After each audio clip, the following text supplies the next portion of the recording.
Saludos cordiales a las autoridades presentes, docente Andrea Cantos y la vicedecana de la carrera. Somos el grupo GA. Vamos a continuación a presentar un resumen de la unidad actos mercantiles y actos de comercio. A continuación nuestra compañera. Antes de poder comprender la actividad mercantil como tal y conocer los actos de comercio que de ella se derivan, es preciso conocer la historia de nuestro Código de Comercio ecuatoriano. El 4 de noviembre de 1831, Ecuador adoptó el Código de Comercio sancionado y promulgado en Madrid el 30 de mayo de 1829. Por encargo de nuestra legislatura de la Corte Suprema, elaboró entre los años de 1873 y 1875 un proyecto de Código de Comercio basándose principalmente en el venezolano y de 1873 y el chileno de 1865, que fue aprobado por el Congreso en diciembre de 1875. Es importante señalar que el Código de Comercio ecuatoriano fue firmado en 1960 durante el mandato de José María Velasco Ibarra y que inauguró uno de los periodos políticos más inestables del país sudamericano. En cuanto se trata de actividad mercantil que es realizada por las personas que participan en el mercado para ofrecer bienes y servicios valorables en dinero con el ánimo de obtener ganancias o lucro, si bien es cierto, en el sentido económico siempre será la búsqueda constante del beneficio económico tanto del comerciante como del ciudadano que realiza una actividad mercantil. Es por esto que es tan común que se asocie la economía con el derecho.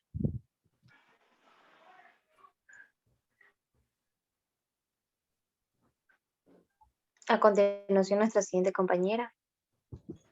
Muy bien. Actos de comercio.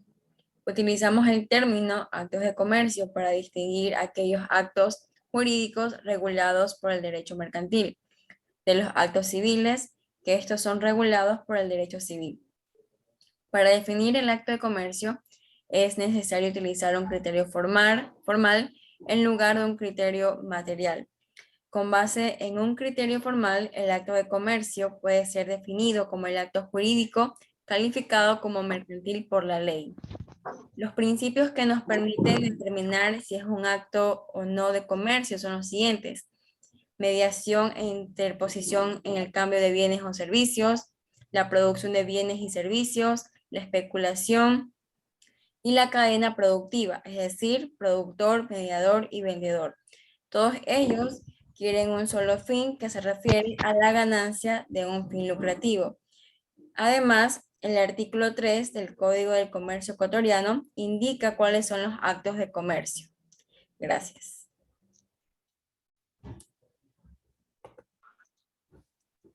Bueno, mi persona expondrá acerca del comerciante. De acuerdo al artículo 2 del Código de Comercio, determina que los comerciantes son aquellos que tienen la capacidad para contratar y son los que hacen el comercio su profesión habitual. Es decir, que es una persona que tiene la capacidad legal para ejercer no solamente una actividad, sino varias actividades comerciales,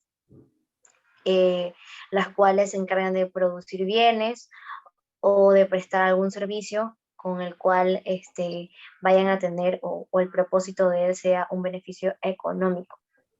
Entonces, ¿quiénes pueden ser estas personas? Pueden ser personas naturales y también personas jurídicas. Las personas naturales son aquellas personas físicas, personas particulares, pero las personas jurídicas son las sociedades constituidas, aquellas que tienen que estar regladas bajo las leyes mercantiles. También existen sociedades extranjeras que tienen una extensión acá en nuestro territorio ecuatoriano, sea una agencia o una sucursal. Pero ¿quiénes son y quiénes no? Entonces, nuestro Código de Comercio determina y hace referencia de que hay un grupo al que sí se le determina comerciante y hay quienes no. Es decir, que existe una distinción. Entonces, se le llama comerciante a la persona primero natural que tienen la capacidad legal para poder contratar. De ahí están las sociedades constituidas, las que están sometidas a todas las leyes mercantiles, y también las sociedades extranjeras, como ya mencioné anteriormente, que tienen algún tipo de sucursal o agencia aquí en nuestro país. También están los empresarios, comerciantes, que están o se encuentran definidos según el Código de Comercio.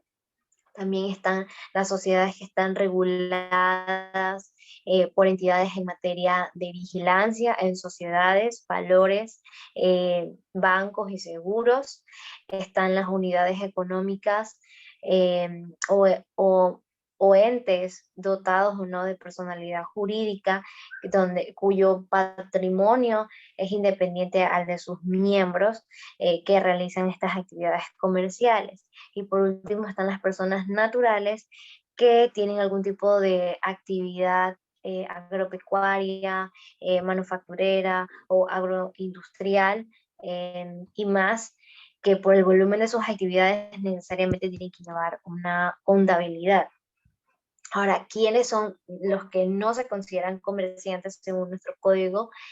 Son aquellas personas que ocasionalmente realizan estas actividades mercantiles, a pesar de que ellas pues están sometidas o están bajo los reglamentos del Código de Comercio. También están los agentes económicos que ejercen su profesión de manera liberal. También están las personas que realizan actividades literarias, intelectuales, artísticas, científicas, incluso si hacen colaboraciones con personas. También dentro de este grupo se encuentran los artesanos y por último se encuentran las personas que dejaron de manera definitiva este tipo de, la actividad mercantil. Entonces, ¿cuáles son los deberes del comerciante? Primero es de que ellos tienen que llevar obligatoriamente una contabilidad, es decir, sus ingresos y sus egresos. Y esto tienen que hacerlo de forma ordenada.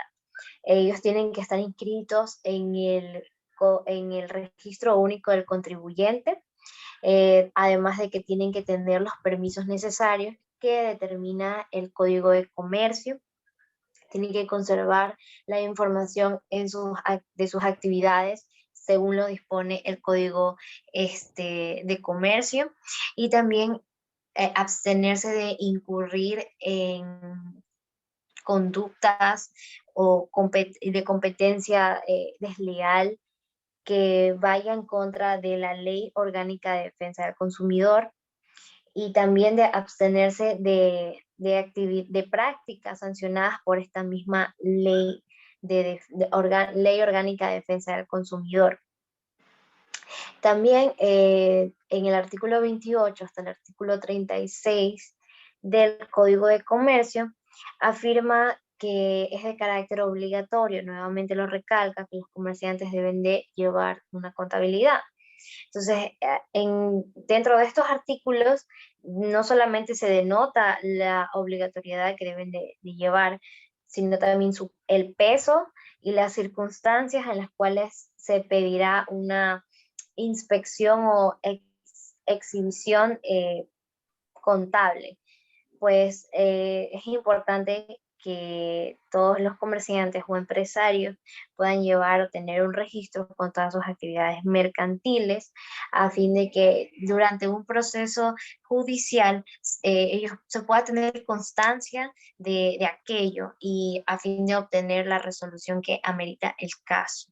Muchísimas gracias. A continuación, mi compañero. Capacidad mercantil. En el artículo del comercio del Ecuador, en el artículo 39, se determina que toda persona capaz para contratar de acuerdo a las disposiciones del Código Civil puede ejercer la actividad mercantil o comercial. En el artículo 30 se establece quiénes no pueden ejercer en calidad de comerciantes o empresarios. A. Los servidores públicos a quienes las normas legales prohíban el ejercicio de actividades empresariales o comerciales. Y B. Los quebrados y los insolventes que no hayan obtenido rehabilitación. Mandatarios mercantiles. Según el artículo 48 del Código del Comercio, el comerciante o empresario individual puede ejercer la actividad empresarial tanto por sí mismo como representado por apoderados voluntarios generales o especiales. También el Código Civil en el artículo 2020 se determina: mandato es un contrato en que una persona confía la gestión de uno o más negocios a otra, que se hace cargo de ellos por cuenta y riesgo de la primera. Muchas gracias. De esta forma concluye nuestra exposición, agradeciéndole de antemano, docente, que tenga una buena tarde, buena noche o buenos días. Gracias.